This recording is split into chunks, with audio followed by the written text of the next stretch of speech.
carnivore diet is a dietary approach that involves, eating exclusively or almost exclusively animal-based foods. So this means you're consuming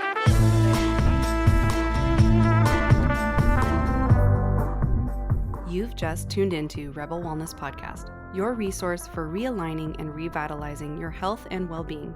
I'm your host, Kaylee, also known as Coach Kales. I'm a holistic health educator, certified nutritionist, and fitness professional of nearly a decade. I'm stoked to have you with us. You just joined a community of amazing souls who are ready to break free from the confines of the often outdated and confusing health advice all around us. Living in a world overwhelmed by quick fix diets and unrealistic beauty and body standards, us rebels stand for change. If you're like me, you're exhausted with the confusion and polarization plaguing the social media health scene. My mission is to empower you to step beyond today's diet culture, adopt a holistic health approach paired with the foundations of science for lasting, well-rounded wellness. Through teaching you how to tune in and embrace your mind, body, and soul, we'll reject one-size-fits-all solutions, realigning you on a better path that honors your unique needs and values. With new episodes weekly, this podcast is your sanctuary for deep wellness exploration, featuring expert advice, real-life stories, and a true commitment to your growth. Your journey to better health and simplicity in life begins now. Let's jump right in.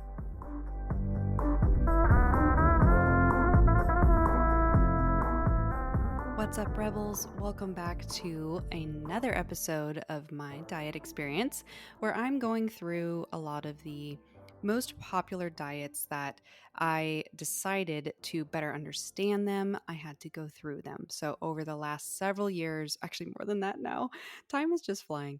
I always will take a popular foundational diet. So I don't necessarily go for kind of the kitschy, like some random dietitian wrote this one specific eating style that's just yams and vegetable juice and stuff like that. Like, I don't follow those because I usually have, through my education and experience and then watching my clients go through some of those things on their own or before they work with me, I usually will deduce that those are definitely more along the lines of kind of boutique crash diets that might give you some sort of result in the short term, but it's not because of the diet itself. It's usually because you're just becoming more intentional about the food you eat.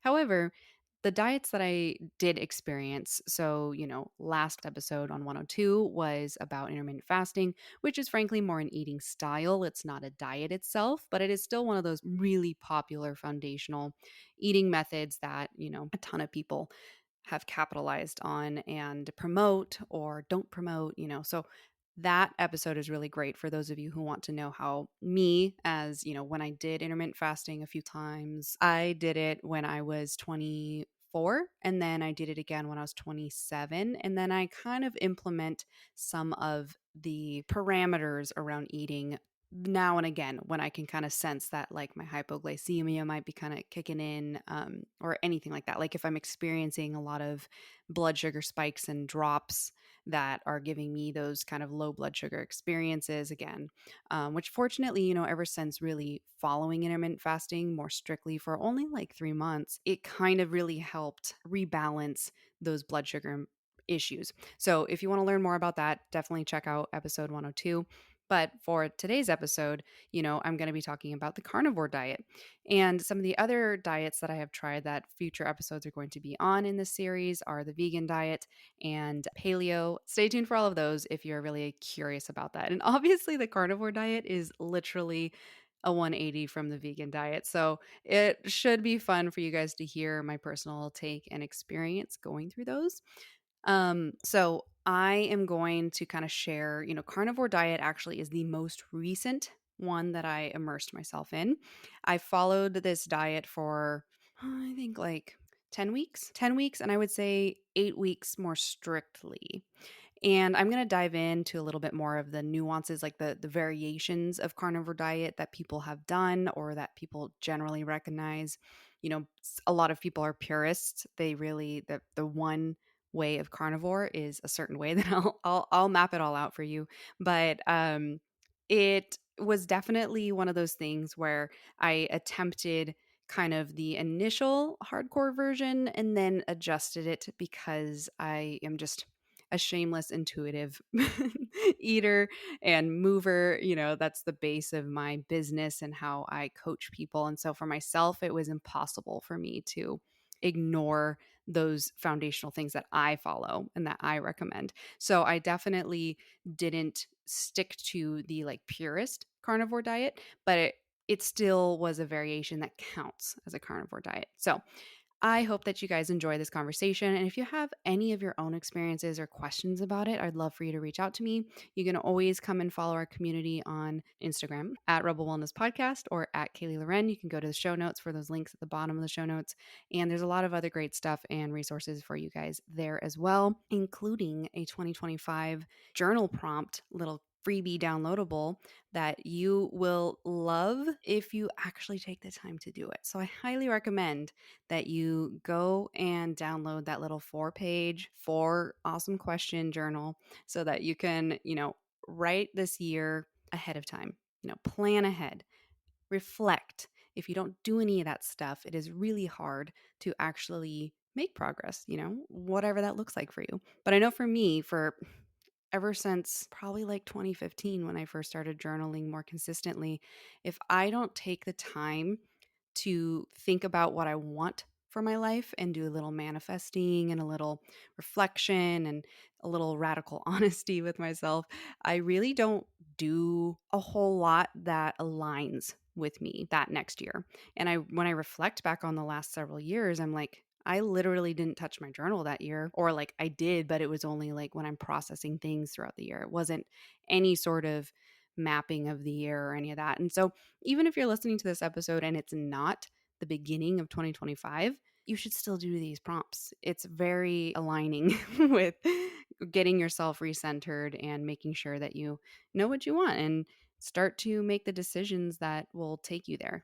So I really hope that you guys like that freebie, but there's a whole ton of other amazing freebies I've made for you guys on there. So you can just check out the show notes again and it'll take you to my Stan store. And that's where you can quick download all those things.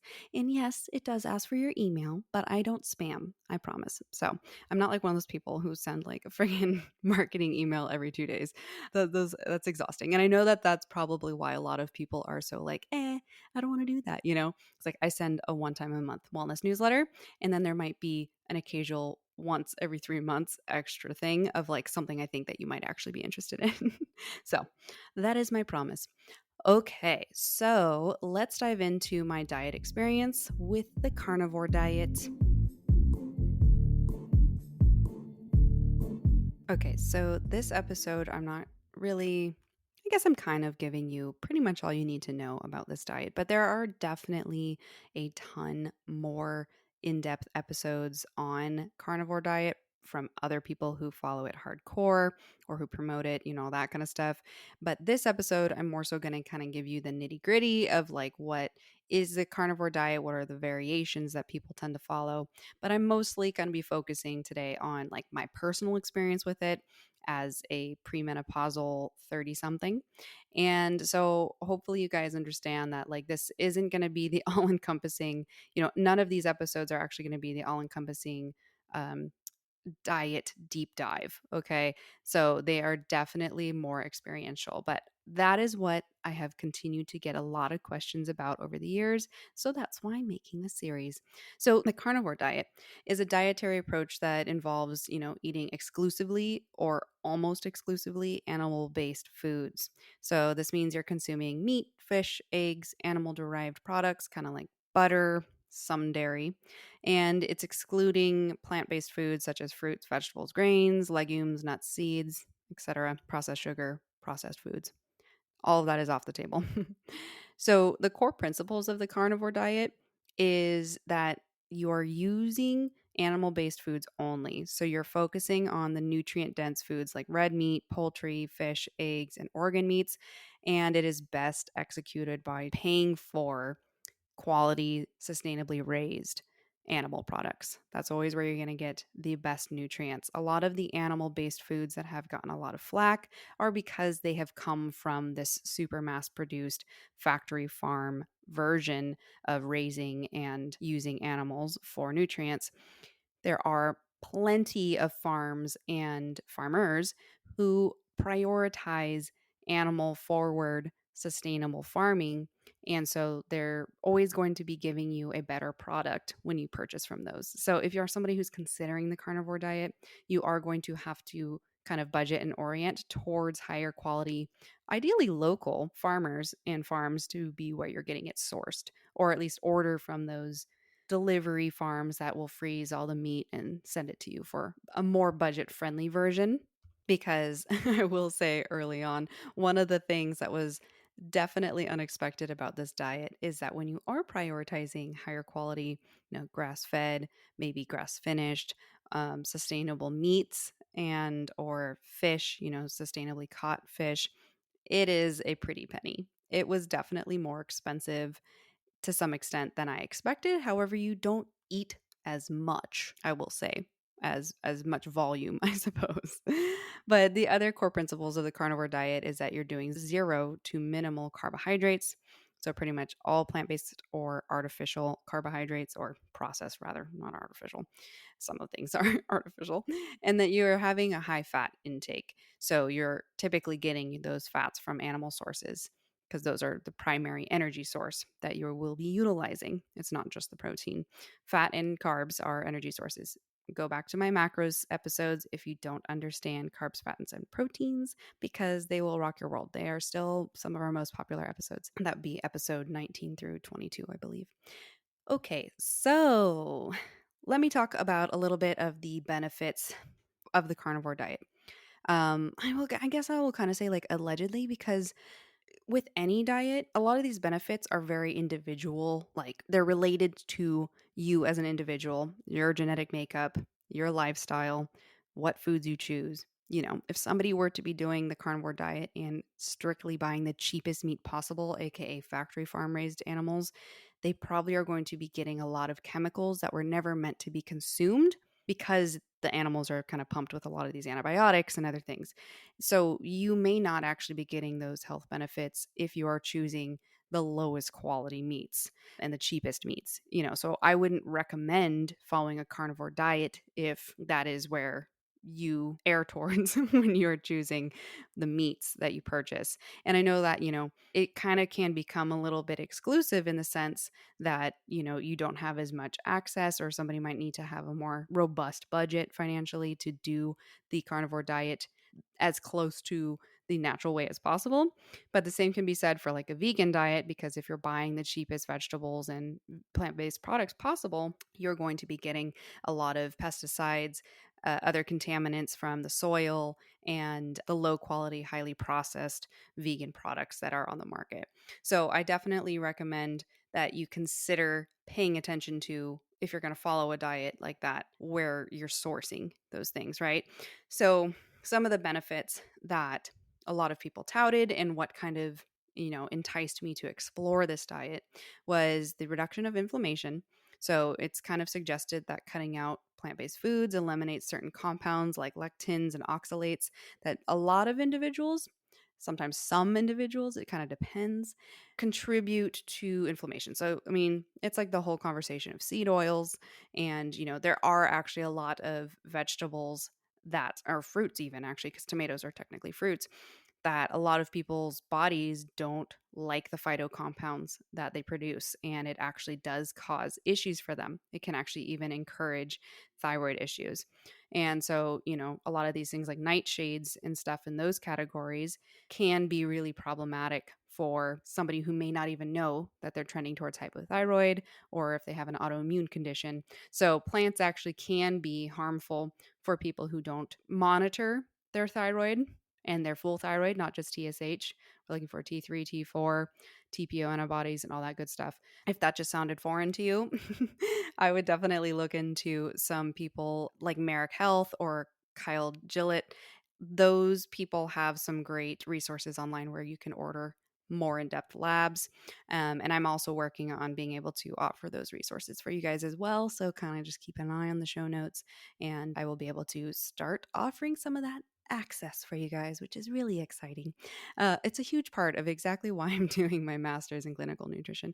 But with all that said, it is really important for you to know your body and your situation before you start a diet that is more restrictive. So, a lot of the times we will see these diets, any of the diets that I've tried, as nutritional interventions. So sometimes people, like, you'll hear for a lot of people when they're recovering from cancer, they might try any of these different diets because they're more restrictive and they have these alleged benefits for certain genetics and certain circumstances where they can immediately put you into a state that is more healing. So that is definitely something that I have seen across the board. I've seen people heal things with carnivore, I've seen people heal things with plant-based. And so that and keto, as well. And so the difference between keto and carnivore, by the way, is keto is a very high fat and a moderate protein and a low to no carb. Carnivore is a very high protein, very high fat, and low to no carbohydrate. So it's kind of important to differentiate those because some people get those a little bit confused. Okay, so the other benefits that you will commonly see with the carnivore diet is weight loss, of course, because you're focusing on high protein and satiating foods with some really natural fats that digest slower. So, a lot of people tend to lose weight because of the overall caloric intake being lower and having an improved metabolism based off of having. Protein is a metabolically expensive. We call it metabolically expensive because it takes a lot of metabolism work to break down all those amino acids to be used. So, protein is always more satiating long term because of that. So that's why, even for a mixed plate diet, which is what I do usually follow and I teach to my clients and we learn, is because you always want to have high protein because for all of those different reasons, especially if you're somebody who wants to have lean muscle mass and maintain lean muscle mass. So we like that component of this diet for sure. And so you also will see some people have gut health improvement. A lot of people, I'll talk a little bit more about some of the personal stuff and the different things I heard from people over the year prior to trying this because carnivore has become very popular. It's kind of like the new keto. A lot of people are all into carnivore the last couple of years, even though frankly, like, this is another diet that's been around for centuries because some people only had access to meat and animals, for the most part of their year. And so this isn't something that's new to human physiology, but for the social society kind of component, yeah, it is on the newer or popular side right now. But the gut health improvement, a lot of people have seen gastrointestinal issues like bloating, gas, IBS, and even autoimmune conditions. And I say that in relation to gut because actually we are finding a lot more autoimmune conditions are tied to gut health. So a lot of those symptoms subside or heal from removing some of the irritating fibers and irritating components, nutrients and or not phytonutrients, sorry, phyto compounds from plants. And this is a real thing. This is a thing that can really burden people's bodies and they may not realize it because sometimes, all or nothing of any type of specific enzyme or plant chemical can, over time really affect the body because why plants produce them is so that they can protect themselves in the wild. So if you've ever touched a tomato plant, if you've ever touched the little green part on the top of the tomato, or if you've had like a plant itself and you touch any of the stems, have you ever smelt that strong chemical on your fingers? It's not a bad scent, but it's strong and it's immediate. Like you can barely touch any of that tomato plant and it'll get all over your fingers. And that's why a lot of nightshades are actually pretty harmful to a lot of people, especially if they have like hypothyroid and things like I was saying, because those chemicals can actually attack the thyroid when they get into the digestive system and a whole lot of different stuff. It's not quite as straightforward as that, but that's just the layman's terms because we're not going to get too much into the science right now. I will actually do some more episodes on thyroid health, maybe get a good guest on the show to talk about that because I think we really need to understand thyroid health a lot more, especially for us females. But carnivore diet has been touted to benefit gut health because of that. And a lot of people, usually say like, okay, well, you don't eat fiber. So how is that good for your gut health? Well, it's kind of unique and we'll probably talk about that a little bit more, but you actually can incorporate some plants and probiotics that come from other foods or fermented foods that can still make their way into an adjusted carnivore diet. So, but it is actually very interesting. The human body does not actually need plants all the time. But I'm not going to say plants at all. I will definitely not say that, especially from what I experienced or what I've learned.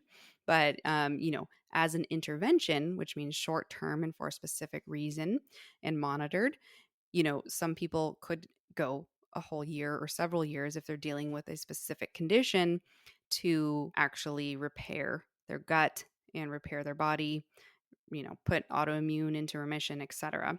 So, a couple of the other things that people really like is skin health. They claim that carnivore diet helps with conditions like eczema or acne, which makes a lot of sense because if you're reducing the systemic inflammation and you are healing your gut in that way, stopping whatever is making your gut inflamed and allowing things to make their way through the tight junctions in your intestinal tract that basically get into your bloodstream and wreak havoc, you're going to get a lot of eczema or acne showing up from irritated gut, especially when it comes to, kind of being unchecked with what foods you eat. It's kind of similar, honestly, to the way that people tout certain things for vegan.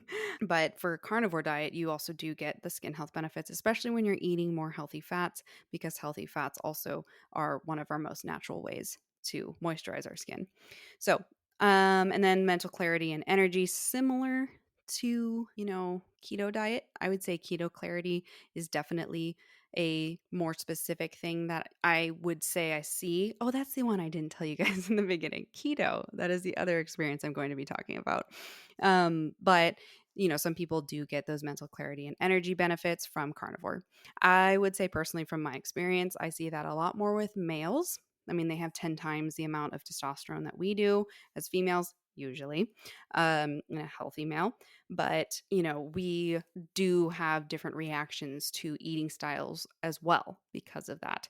Also, because we are cyclical and we, especially if we're naturally cycling without birth control or anything like that, you will experience ebbs and flows of your energy and a variety, mental clarity and all that kind of stuff shifts around when you are naturally cycling. So that's something that males don't experience. And so they don't have that same issue. And so frequently they usually do get more of the mental clarity than the females. So that is kind of the biggest thing.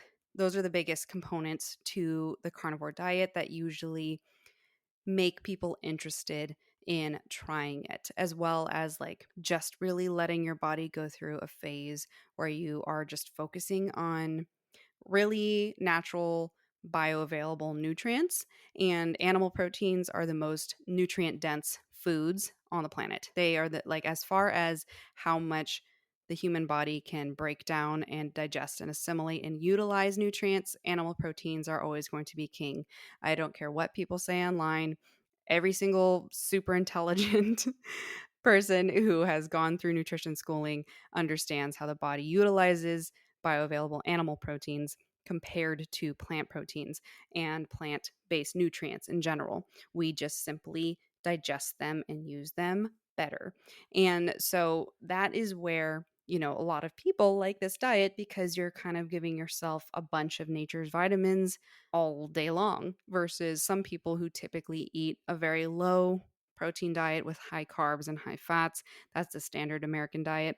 You see that all the time. And so when people have to focus into better quality foods, but like keeping it to just animal based sources, you're getting a lot of nutrients and you're getting satiated all day. So, some of the potential mechanisms of how carnivore diet benefits everybody with the different benefits I just listed are, you do go into ketosis, or you can, it depends on if you're somebody who genetically can get into ketosis quickly or not, and the elimination of the anti-nutrients. So anti-nutrients would be compounds from plants that are called lectins, phytates, oxalates, and a variety of other plant compounds that can interfere with nutrient absorption and or trigger inflammation, again depending on your genetics and your lifestyle. And this diet, removes them entirely. So that is kind of one of those potential mechanisms of how it helps the body reduce inflammation, reduce overall body weight, and improve your skin and your brain and all that, all that good stuff, supposedly.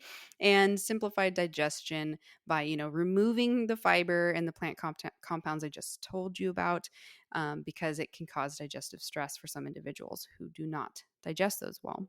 And, that is another important thing for you guys to understand, is that, not everything is easily digestible just because we think like, oh, fiber helps you digest. Yeah, well, a lot of fiber actually helps you have bowel movements because it is indigestible. That would be called insoluble fiber. So there's two different types of fiber, soluble fiber and insoluble fiber. And most of the fiber that we take to get bowel movements is insoluble fiber. So it's more of a prebiotic for your gut bacteria, which is positive, feeds the gut bacteria, but it's negative in the sense that it frankly can't get absorbed or broken down, so it just passes its way through your digestive tract and helps, kind of scrape out your colon, quote unquote. But it is because it is not digestible. So brown rice, sometimes brown rice comes out the way it went in because the husk on the outside is insoluble fiber, so you can't actually break down that rice and utilize those carbohydrates, the starches, because that fibrous external sheath is blocking your body's ability to break it down. And so that's why you'll usually see brown rice kind of come out the way it went in, like I was just saying, and similar to corn, because the outer part of the corn kernel is insoluble fiber. And that's why you'll usually see corn fiber involved in a lot of protein bars, and the high fiber protein bars will often be insoluble corn fiber because it is one of those things that allows them to be able to put how high fiber it is. And insoluble fiber is one of those carbs that if you're following keto or something, you subtract the fiber from the total carbs and then you get the net carbs, right? So that is one of those common things, and that's why. But that is also why it's important for some people to actually remove that from their diet altogether, because it can be problematic and disruptive to their individual body. Okay, so let's talk about some of the criticisms though. So, like I was saying, there's a lot of stuff that I had been hearing from different clients or people who were starting to see like targeted things of either people that are like nutrition leaders or thought leaders in the wellness space, following carnivore and touting all these different benefits and having all these different experiences. And so they'd forward it to me and be like, well, can't this cause this? Or, blah, blah, blah. And I'm going to be completely honest. I was extremely, extremely skeptical when I first heard about it, because I'm like, any restrictive diet in general that limits you to just one food group is not my favorite. I will say the carnivore diet limits you to two, if we're thinking carbs, fats, and proteins, it limits you to two sources of foundational macronutrients, but not in a way where it's going to be detrimental if you were to like stick to that for a while, again, because I know how nutrient dense a lot of these sources of food or of nutrients are.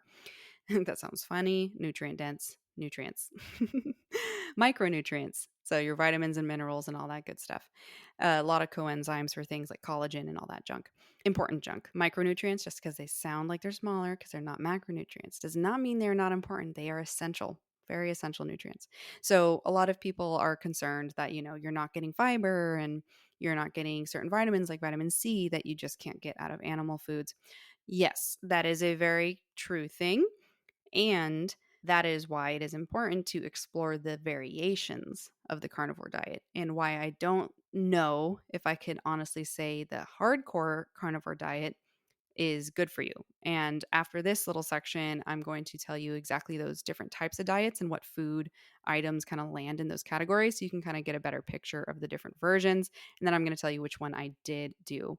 So, long-term health risks, a lot of people are concerned about like heart disease because it's red meat, which, guys, if you have not been paying attention, they actually did just finally publish a gigantic meta study that it is not true. Red meat does not cause heart disease.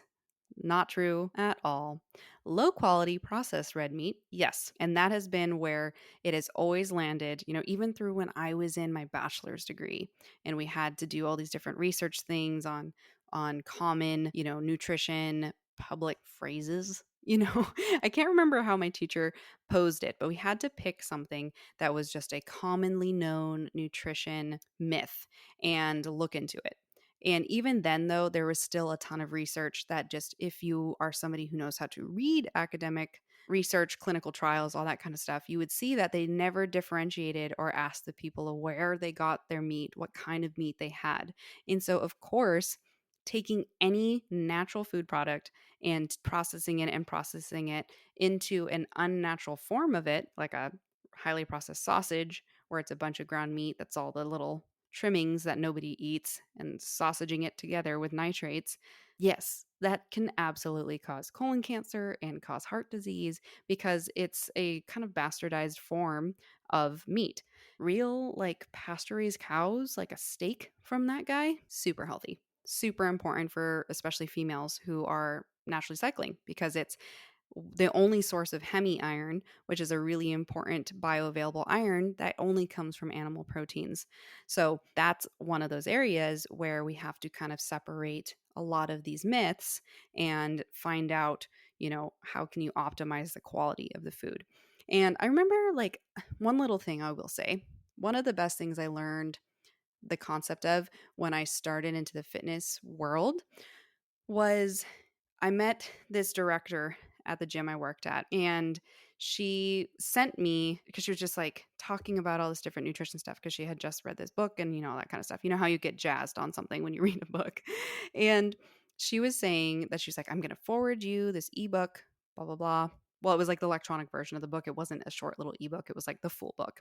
But she was like, essentially, all you have to think about is if a food source, how close it is to its natural form is going to be the best form for you. Anything that's furthest from its natural form is probably not going to be very good for you. And I was like, that's literally the most basic concept. That's absolutely logical and it makes a lot of sense.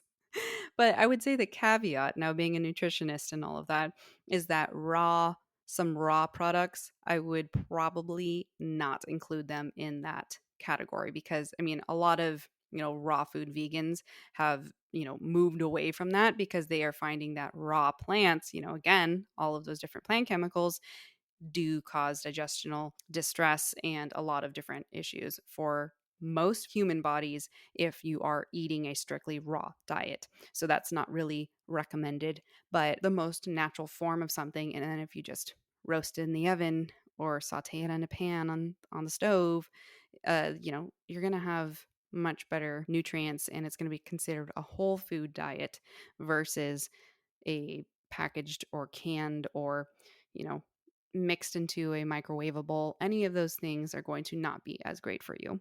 So hopefully that kind of sticks with you after listening to this episode because it is kind of the easiest way to look at something and be like, is this going to be health promotive and nutrient dense? Probably not if they have to process it a ton. Just like skim milk, 2% milk, low quality milk. Try moving towards A2 whole milk if you can. Even better would be organic A2 whole milk or seasonal fat, which means just naturally how much fat is in it. It's usually 4 to 6% because those are very nutrient dense sources of food and they actually are not bad for you. And one glass of milk is not going to make you fat. It's such a bad thing from like the 80s and 90s when I think it was even the 70s when they started making low fat dairy everything and it just completely bastardized milk and made it so low quality because of just highly removing and putting things back and just all that junk is not good for you. So if you're somebody who doesn't digest dairy at all, then obviously don't have that dairy. But if you're somebody like me who's lactose intolerant, and frankly I only have lactose intolerance because I just don't make the lactase enzyme, the A2 milk, which is cows that have been bred to not have as much casein, and a lot of times these companies will actually just add in lactase to their milk. That's like the Fairlife milk that you'll find in the stores here in the US. Those will digest better, and you do want all of your milk sources to have a really nice balanced carbs, fats, and proteins. That's why it's a complete food, actually. Milk is actually a powerhouse in that way. It has solid amount of healthy fats, solid amount of healthy proteins, and solid amount of healthy carbs because of galactose, the milk sugar that is in there. However, for those of us who are like me who don't digest dairy very well because of the lactase and therefore also the galactose and all that, we need those extra enzymes to digest it, or we just need to keep that very minimal in our diet. You don't have to remove it entirely. But if you're somebody who gets horrible reactions to dairy of any sort, even if you try the A2 and you take a lactose, you may want to never have dairy or get checked out because, there's different digestive issues like SIBO, small intestine bacterial overgrowth, that can cause those nutrients that are in like dairy to overreact and give you like stabbing stomach pains and all that kind of stuff. So I definitely would, pay attention to some of your symptoms with what foods you eat. That's like the first thing I'll always ask my clients when they have episodes of any sort of symptoms of like acute but not so good symptoms like stomach ache, headache, um, bloating, gas, diarrhea, all of those different things. I will usually first ask them, do you remember what you ate today or yesterday? And then observe what they ate. And then if they try it again and they have a similar reaction, okay, then it's obviously most likely that food or something like that, or what did they do in the day? That's a really easy way for you. And that's why I'm telling you guys this is that you can take inventory for yourself on your reactions to different foods or situations and better empower yourself because then you'll learn, okay, this doesn't work for me. Okay, this does work for me. Or, if you can't figure it out, that's where you would hire somebody like me who can help you navigate that stuff.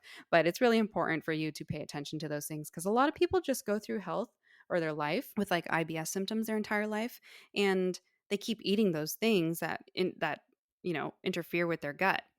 And it's one of those times where, you kind of have to like slap yourself with a little reality and be like, you know what?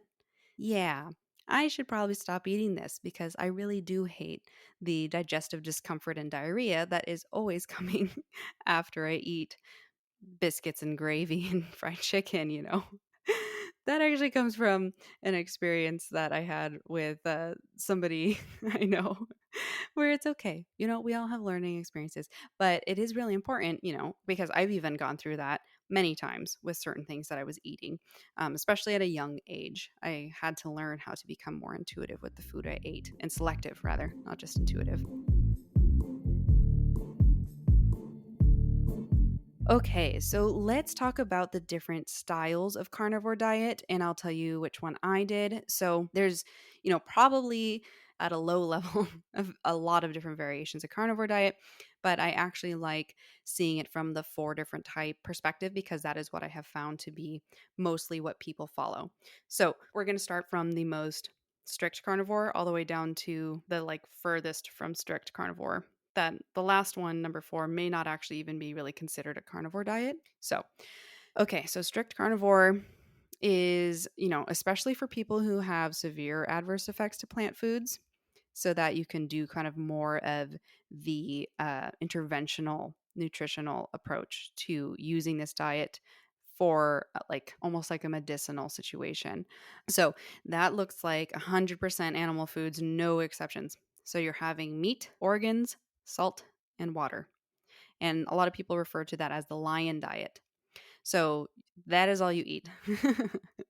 And that is all you get. And that is all, folks. So you should probably, if you're a female listening to this and you are a premenstrual, like you are not, or premenopausal, sorry, not just premenstrual. If you're a premenopausal female, I would maybe not recommend this variation. Okay. It's a little too harsh or a lot of too harsh, but it could be something that could be an intervention depending on what your practitioner or your professional health and wellness practitioner wants you to do, or, you agree to try, etc. So the next one is classic carnivore. So this is for people who have adverse effects to plant foods or just issues with their energy levels and, want to optimize some of those things, possibly want to lose excess fat, etc. So this is 98% animal foods. So you're seeing animal meats, organs, eggs, and dairy. And some people, will use spices, coffee, and tea. So this is kind of your most classic carnivore diet. So most people who follow the carnivore diet are following this way because there's a little more variety and options. It's really nice to include dairy because you get cheese, you get yogurts, you get cottage cheese, you get all the things. Which is, a lot of variety for some people because, just meat and organs with water is so boring, especially if you can't use spices and stuff. Like, what? Okay, so animal-based carnivore is number 3. This is for people who want optimum health, they want more weight loss, and they have some adverse effects to plant foods. So it's 85% animal foods. So you're getting animal meats, organs, eggs, dairy, fruit, honey, coffee, and tea. So this is sometimes called the relaxed carnivore diet, or we call it, like I said, animal-based carnivore. This is the version that I followed because I need my fruit. I couldn't have no fruit. It just was necessary. I like honey, but I don't put it on a lot of stuff. So for me, it wasn't something that I utilized a ton, but it was really nice to have that option as far as like needing some sweetener or something like that, especially around my cycle. More on that in a second. But this animal based carnivore would probably be like the second most common version a lot of people follow because, a lot of people like to have that variety that involves the vitamin C and the fiber and those nutrients from fruit. So that is a really popular alternative. And then that also kind of really removes the criticism of the carnivore diet where people say you don't get fiber, you don't get vitamin C, because with fruit you get fiber and you get vitamin C. So that is a really good solution and an option for, following animal based, but you're not 100% animal food only. Okay, number 4, the one that's not really a carnivore diet, but some people follow it as if it were more carnivore, because it's honestly kind of, if you thought of a scale with like keto on one side and carnivore on the other side, this diet is called keto carnivore, where people land kind of in the middle. Because true keto, you don't really exceed 20% of your daily food in grams of protein. So you actually still have to be moderate on your protein, because your body will start to go through gluconeogenesis, making sugars as they break down animal proteins as well, or it can hold you out of ketosis. That's one of those kind of tricky things that a lot of people get into when it comes to like keto carnivore, because you're eating animal meats, vegetables, dairy, animal fat, plant fat, nuts and seeds, herbs and spices, coffee and tea. So this is a good option for people when they're kind of transitioning into carnivore diet for the first 3 to 4 weeks, because I mean, like any intensive removal diet, it is really harsh on the body to immediately cut out a bunch of stuff. So some people just will follow keto or a low carb diet as they phase into a carnivore diet or as they phase into a keto diet. So this is one of those options, but you do remove the nuts and seeds and the vegetables once you shift into the next tier, which would be more animal based carnivore. So a lot of people follow that variation, but it's honestly kind of an augmented diet. It can only almost be seen as like paleo, aside from the fact that you have nuts and seeds and dairy. It's kind of, again, just a different version where people want to incorporate some of those other things, but it definitely is more keto because of that as well.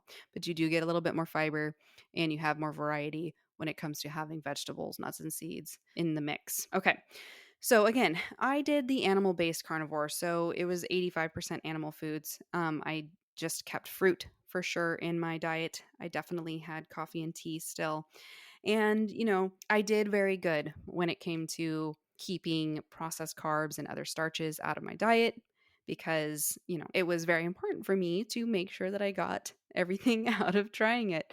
And it's one of those things where sometimes following diets like this are kind of fun because you're facing a challenge, right? You have something new and it's something you've never done before. And I did like the idea of how it's been touted for helping women's hormones and all of the different gut benefits and neuroinflammation benefits that they tout. And so for me, going into it, that was a huge reason, because as a lot of you guys probably remember, especially from my like soft girl season discussion, early last year is more towards the end of 2023, but the beginning of 2024, I finally started to do what I always recommend my clients and check in on my hormones and nutrient levels, because I could feel something was wrong. So I had pretty low energy. I was getting migraines around my cycle or coming out of my cycle.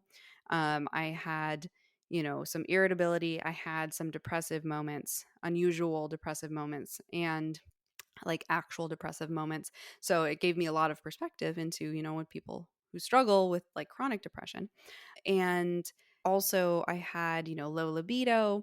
And the weirder one was like after my cycle, like anything could make me just cry. And I'm not like an easy crier, not in a way where I'm like, I'm too tough to cry, but it's more just that like I cry empathetically when like something is in a situation that warrants that energy for me. And so when it was like anything could make me cry, like even like something that just slightly would invoke an emotion, I was like, this is not normal. What is this? So, as usual, I went into researching and all that kind of stuff. I got tested, but some functional tests. This was not through my PCP. That is not who I went to for this because I just knew from years of working with my female clients and trying to get help, being like, hey, let's go, try your insurance first. Let's go through your PCP. And PCPs are useless when it comes to hormonal symptoms for females, guys. Like, I recently made a post about how you need a care team for your healthcare journey. And that does not mean you only go to your PCP and have whoever they refer you to at the generic conventional medicine model. Unfortunately, that can be important for certain things, especially for somebody who suffers with mm, I don't want to say like serious symptoms, like really harsh, hardcore symptoms, because all symptoms are serious. It's just they all are talking to you at a different level. Because, like, I'm not going to say lethargy isn't as serious as stabbing stomach pains. You know what I mean? So that's what I mean by like the severity of how it's impacting your quality of life can play a role. But you should always check most things through your PCP, but don't end there. Do not stop there if they think that like nothing is wrong or if they just want to slap a medication on you. That's why I didn't even bother, because I knew that frankly, they were just going to be like, I don't know, you can try this thing or you can try birth control and blah, blah, blah. So luckily, armed with a lot of the experience and the knowledge that I have from working with a lot of clients and working in lockstep with their practitioners and learning from them, I knew to get my hormone levels checked, to get certain blood markers checked, check in on everything. And turns out I was not making a lot of hormones in general. My estrogen was low, my progesterone was low, my testosterone was low. And it made a lot of sense. Like, oh, yeah, the other thing that was really screaming at me was my muscles weren't recovering. And that was frustrating for me and problematic because, I've been strength training almost every month of my life since I was 17. So for me, finally being in a position where like I'm way stronger than how I was lifting at the gym and couldn't even recover from like a 35-pound kettlebell deadlift or something like that. And so that was a huge sign for me that like something was off. And so finding all that out and kind of seeing a variety of my other markers, including my blood glucose being a little higher, like my fasting glucose higher than I really wanted, I was like, okay, let's try this nutritional intervention because I keep hearing a lot about it and a lot of my clients keep asking me about it. So I'd like to learn more about it and then also kind of just get my own experience. So initially, it was really tough doing the whole no any sort of carb, any sort of vegetable. I have a funny tagline my clients know where I always say, where's your veg? Because like when we start coaching together, I'll usually like have them send like little pictures throughout the day of their meals to kind of help them navigate what they're eating and what, I would recommend that they add in to optimize it, etc. And where's your veg is definitely one of the most common ones because a lot of us get used to not putting vegetables with every meal. But most of my life, especially through nutrition school and whatnot, I've always prioritized some sort of vegetable in my meals. And honestly, actually, now that I'm talking about this out loud, I realized that it was my grandma who always put a vegetable in our meal. And luckily, my grandfather was a really good cook. So he always made vegetables super yummy with like olive oil and garlic and salt and all that good stuff. But like sometimes she would steam carrots, and I just hated that so much. Steamed carrots are gross. Steamed any vegetable is murder to the vegetable, in my opinion. But so for me, having no vegetables was super weird. It was mentally nice to not think about having a vegetable with every meal, but it also was kind of like unnatural for me. And as time went on, everything started to kind of feel very similar to keto. And I'm definitely going to share more in depth about my keto experience. But with the carnivore diet, I definitely started to feel like kind of that shift into a different energy system. Like I felt super tired and like weak the first, like maybe 4 days into the diet. And then my body started to adapt. And that's really common for when you're kind of shifting energy systems and your body's trying to make do with what it's getting instead of what it's always gotten. And so for me, even with keto, my body really prioritizes carbs. Like she loves carbs. Everybody knows Kales is the rice girl. I love rice, plain rice all day, every day, love rice. And so removing that from my diet was super weird and rough. But for me, as I started to shift through it, it got a little bit easier and then my energy got a little better. But the one thing that never changed the entire time I did carnivore for about 10 weeks was I could not shake general brain fog. Like I felt dumb.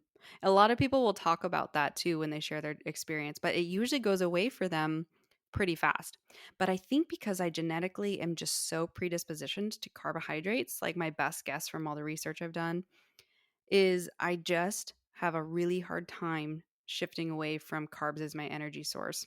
And especially as moving into the animal based carnivore where I had more fruits, my body was like, yes, fructose, like carbs again. And I think that that might have sabotaged it for me being like genetically predisposed to being a carb person. Because when I eat carbs, I get energy. That's a really good way for you to know how well you digest different nutrients. So if you're somebody who eats fats and does fine, I eat fats and I feel really gross and like sluggy. If I eat carbs, if you eat carbs and you get sleepy, that's a sign that you don't process carbs very well, or maybe that you didn't, diversify your meal very well with having enough protein and good fats. But also, if you're somebody who, with any time you eat carbs, you don't feel energized, you're probably not a carb person. However, I always feel energized from majority carbs, with the exception of processed carbs. I don't feel energized after donuts, really. Sometimes, not really though. But donuts are carbs and fat because they are fried in oil. But anyways, so for me, I think that was the biggest issue for me with the carnivore diet was that I am a carb person. And so my brain never really enjoyed and shifted into like the clarity. Whereas with keto, I definitely got that. So definitely stay tuned for the keto episode because I'm going to talk about that. But with the carnivore, having that much protein and then also incorporating some fruits and berries and whatnot, those were the main fruits I had. I think I had more like apples, berries, some oranges. Those were, I think they were just enough carbs to not allow me to really shift into that clarity zone. I will say too that the where things started to go wrong for me personally was I had my first cycle and it was okay. My second cycle, I had horrible migraines, like the worst migraines. And I just had like a lot of fatigue and I knew something was off. And that's also part of why I started to shift towards the animal based to incorporate more carbs because I could just kind of intuitively tell, especially through those symptoms, that like my body wasn't loving it. And so then a couple more weeks went on, and then I just decided, I kind of understand as much as I can about this, but, we were actually like 3 months out from our wedding in Hawaii that year. And I was like, I don't want to like dick around with this diet so much so that it like impairs how I feel and show up for my wedding. So that also was part of why I kind of cut it off faster. But I had a lot of friends doing it at the same time as me, and they were having very good reactions. But some of them are people who do tend to do better on high fat diets. Whereas, like for me, again, I'm a high carb person. So, for you, the overall takeaway from some of this with the carnivore diet is I would definitely suggest you consider not doing this type of diet if you are somebody who is more of a carb lover. Like you do get energy from carbs, you err towards carbs, you don't feel good with too much fats, that kind of stuff, because that's going to give you a good kind of perspective on whether or not this diet will be good for you or more harmful. And so when I got my hormones retested, I think I ate normally again for at least 4 weeks before I got my blood work done again. And when I checked in my blood work, my TSH had increased. I think it was like 2.5, something like that. And, my hormones didn't entirely improve. And so that was in a way where I was kind of like, okay, well, I obviously am not the kind of person who is getting the health benefits or the hormonal benefits from the carnivore diet. So it's probably not the diet for me. But it is important to know that, like, I think that removal, again, for me being a carb digester, energy source needer, I actually like stressed my thyroid out doing this carnivore diet. And because I always have a pretty healthy thyroid level for my TSH, it's usually your TSH is your thyroid stimulating hormone. It's your pituitary gland communicating to your thyroid gland. And so when that number is higher, that means that it's yelling at your thyroid a little bit louder, essentially. That's kind of like how I like to give perspective on that. When the TSH is like really low, it means that your thyroid is almost overproductive and it's not asking for communication from your pituitary gland as much. Hopefully that makes sense. The more your TSH is, like the higher the number is, the more your pituitary gland is trying to get your thyroid to be active. So that's why you would have an underactive thyroid, which means you have a hypothyroid situation. The opposite is true, hyperthyroid and overactive thyroid. Okay. So for me, with this diet, something I started to learn and experience was that because I am still a very menstruating female and I am a more carb dominant person, this diet stressed out my thyroid. My thyroid is your metabolism. Your thyroid plays a huge role in so many different things, but especially that. And so for me, I didn't find it worth continuing because I do not want to stress out my thyroid more, right? And, there's probably a lot of other factors because of dealing with a lot of the imbalances with my adrenal health and all that from, years of working way too much, way too hard, disobeying my body, even though I'm simultaneously teaching people how to take care of themselves.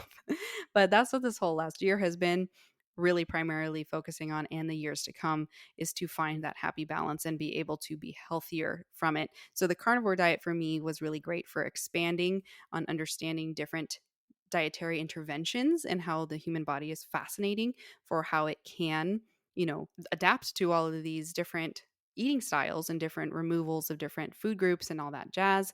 But for me personally, and I just really wouldn't recommend any female that is still menstruating naturally, if you are also somebody who does err more towards carbohydrates for your energy sources, less on the fat side, I pretty much would not really recommend you follow this diet. If you're somebody who's postmenopausal, maybe even certain circumstances of perimenopausal, or maybe somebody who needs to go through a little fertility optimization and you're working with a practitioner on that, this could be a useful diet for that. Okay. But I definitely would say, all of this is not medical advice, as you guys know.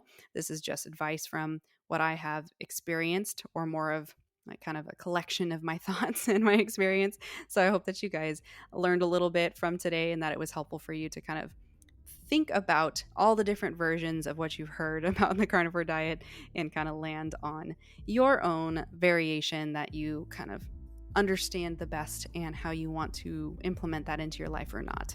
But all right, Rebel, that's it for today's episode. Share this episode to your Instagram story to help us grow, or you can just share it to somebody who's thinking about the carnivore diet or has gone through it, because I'd love to hear also their experience, especially if they are a female who is still naturally cycling.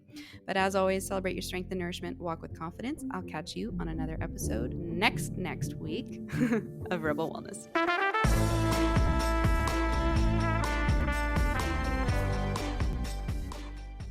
What did you think about that episode? If you enjoyed it, I hope that you would come join my community on Instagram at Rebel Wellness Podcast, or my coaching page at Kaylee Loren, or both. I would love to see your name pop up on my new follows list. I might say hello if I catch you. And I would also like to invite you to come check out my website, coachkales.com, if you're interested in seeing any more of the educational learning resources I have created for you. I have a whole ton of amazing free downloads that you can dip your toe in the water of what working with me looks like. And if you are really vibing with what I have to say and how I teach it, come explore my courses that are available for purchase. They are all do it yourself. In the near future, I plan to have some awesome group coaching that will be all live, so stay tuned for that. And the best way to know when I'm going to launch those is through my monthly wellness newsletter, which is my hand-curated, not AR-generated, monthly all things health and wellness newsletter that I created to be your new favorite resource for staying up to date with the latest in the health world, self-care resources that I've created, and a bunch of the clean beauty picks that I personally use myself, and a whole lot more, as well as early access and discounts to anything that I create in the future for specifically my newsletter sign up. So if you'd like to sign up, head to coachkales.com and add yourself to my mailing list. Last but not least, I would absolutely love it if you would help our podcast grow by simply sharing a rating or review wherever you stream and are listening to me right now, and share it on your social medias or text it to some friends or family members if this episode resonated and was something that you think could help somebody else, because I really would love to help anybody in your circle if I've been helping you. So I absolutely am so grateful that you're here. And if you listened all the way through, you are a real one. So, all right, Rebel, until next episode.